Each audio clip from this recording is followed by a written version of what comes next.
So what do we do and with whom? Procurement is management. We manage purchase and suppliers. Procurement's job is to get an agreement with supplier. This agreement is called contract or purchase order, which is the same. Standardized repetitive contract is the purchase order itself.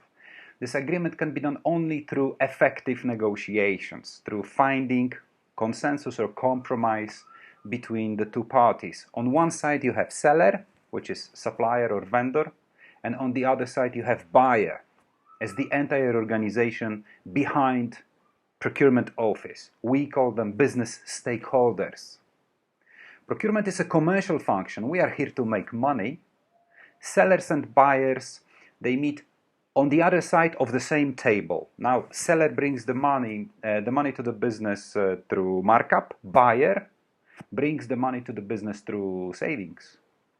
We are here to make savings. So we achieve savings by cutting costs, eliminating useless organizational flows, restraining engineers' exaltation, negotiating best price, best term, best conditions, quality, delivery, etc. We use multiple tools such as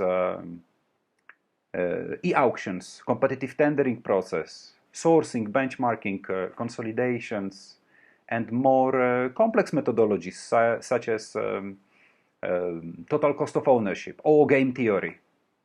I say procurement is sort of catching up perfection. Why? Because perfection is achieved not when there is nothing more to add, but when there is nothing left to take away.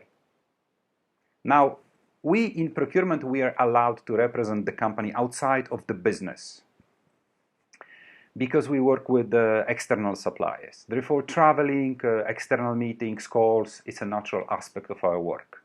One of our duties is to mitigate the risk of non-delivery. That's why we evaluate every single supplier by checking the financial status, the tax status, bank issue, business license, court registration. It's a little bit bureaucratic job, but we have to do it.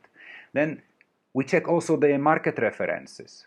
Very often we contact their competitors. We investigate the market for alternative solutions, for alternative technical or commercial solutions.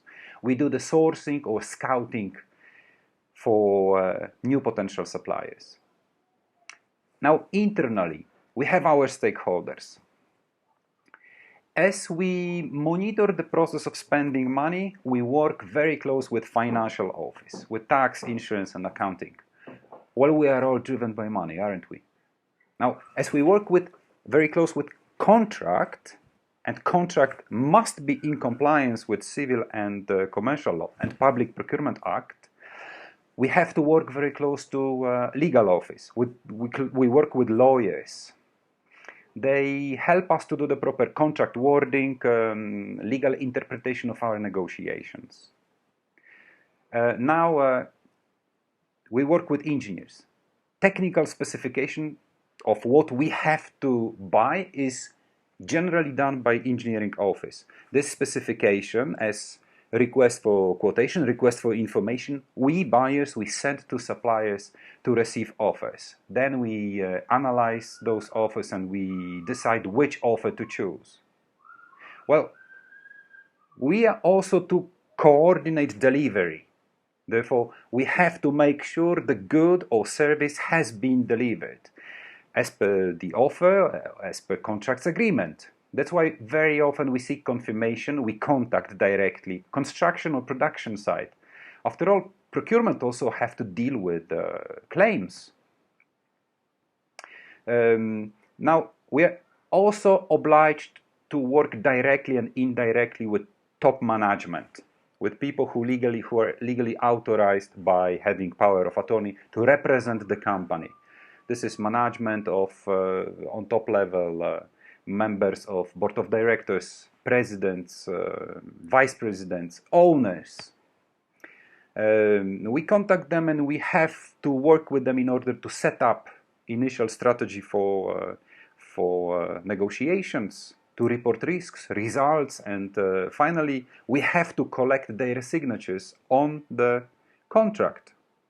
At the end, procurement is to control so that everything is legal, clear and transparent. Did I miss something? Well, for sure I missed something, but now you have an idea.